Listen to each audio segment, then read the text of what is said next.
विद्या विवादाय धनम मदाय शक्तिम परेशान परिपीडनाय खलस्य साधो विपरीत मेतत् ज्ञानाय दानाय च रक्षणाय। अर्थात जो धन, विद्या और शक्ति अगर दुर्जनों को मिल जाती है तो उनकी जो ज्ञान होता वो विवाद के लिए होता, जो धन होता वो मद के लिए होता, घमंड के लिए होता, और शक्ति होती है वो दूसरों को परेशान करने के लिए होती है। उसके विपरीत में सज्जन लोगों के लिए जो विद्या होती है वो दूसरों की उपदेश के लिए होती है, जो धन होता है वो दूसरों के दान के लिए होती है, और जो शक्ति होती है दूसरों की रक्षा करने के लिए होती है। माँ शारदे को नमन। साहित्यिक सचेतना के सभी पाठकों दर्शकों को साहित्यिक सचेतना की ओर से राय सिंह भंडारी का हार्दिक अभिनंदन। ये साहित्यिक सचेतना जैसे सनातन धर्म के प्रचार प्रसार हेतु अपने रचनाकारों द्वारा नए नए सृजन, नए नए आलेख करवाती है, जिससे कि अपने सभी दर्शकों को एक मनोरंजक सामग्री उपस्थित हो सके। तो आज पटल मुक्त है, तो इसके लिए आज मैं जिस सूक्ति की आपके साथ बात कर रहा हूँ वो सूक्ति जो है एक सुभाषितानी नामक उससे लिया गया है,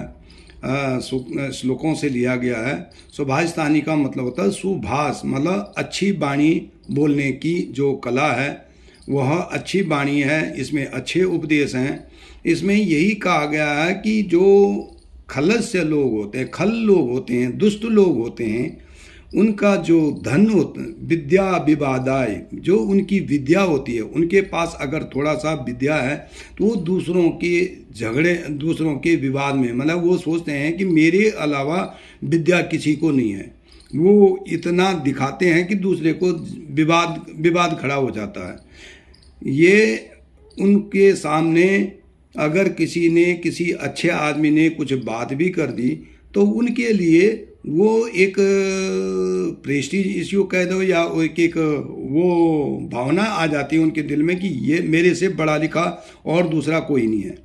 माना कोई लड़का कोई MA पढ़ा है या डिग्री ले रखी है और उसको अपने ऊपर ज़्यादा विश्वास है कि वो कर रहा है, तो वो दूसरों के जो चाहे बड़े से बड़ा अगर किसी ने कर रखा, मतलब उससे भी बड़ा कोई विद्वान है, तो वो उनको विद्वान नहीं समझता है, वो सोचता है कि भाई मैं ही सबसे बड़ा विद्वान हूँ। उसके दूसरे में धनम मदाय, धन यानी जो रुपये पैसे उसके पास हैं तो उस पर उसका धन मद के लिए मतलब एक घमंड के लिए एक उसको मद में चूर हो जाता है। जैसे कनक कनक ते 100 गुनी मादकता अधिकाय, या खाए बोराई जहुआ खाए बोराई। अर्थात जो सोना होता है, जो रुपये पैसे होते हैं, अगर वो आदमी को मिल जाता है तो वो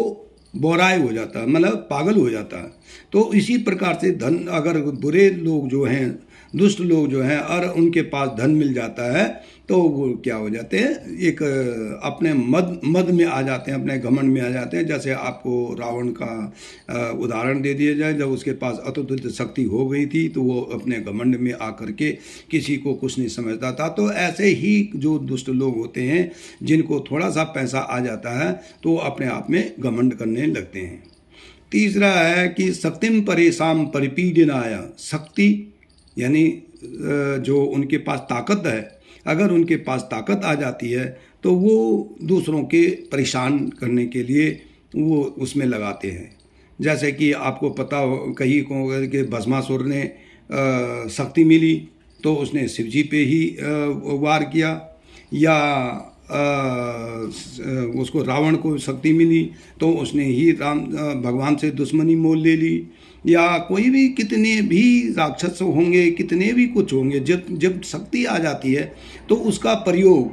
कहाँ लगा देते हैं, वो उल्टे कामों में लगाते हैं, दूसरों को परेशान करने में लगा देते हैं। इसके विपरीत अगर हम सज्जनों की बात करें तो उनका जो विद्या होती है ज्ञान के लिए होती है, दूसरों के ज्ञान के लिए होती है। आज हमारे सनातन धर्म में बहुत बड़े बड़े ऋषि हुए हैं जिन्होंने कि अपने विद्या से दूसरों को ज्ञान दिया। भगवान कपिल देव ने सांख्य योग दिया, या भगवान श्री कृष्ण ने गीता का ज्ञान दिया, या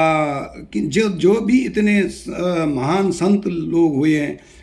उन्होंने अपने विद्या को दूसरों के ज्ञान के लिए लगा दिया, या समाज के लिए ज्ञान के लिए, उपदेशों के लिए लगा दिया। दूसरा होता विद्या दान के लिए और धन दान के लिए। धन दान के लिए जिनके पास धन आ जाता है, अगर सज्जन लोग हैं तो वो अपना धन जो है दूसरों के दान पे ले लुटा देते हैं, दूसरों पे खर्च कर देते हैं, दीन दुखियों की सेवा करते हैं। और तीसरा होता है शक्तिम परोपकाराय च रक्षणाय, और जो शक्ति होती है, हमारे बजरंग बली हनुमान जी हैं जिन्हों के पास अतुलित शक्ति थी, लेकिन उन्होंने उस शक्ति को हमेशा दूसरों की सेवा में लगाया, दूसरे के कामों में लगाया, निस्वार्थ करके अपनी शक्ति को। इतनी अतुलित शक्ति थी कि उनके सामने तो रब्बाली भी कुछ नहीं था, लेकिन उन्होंने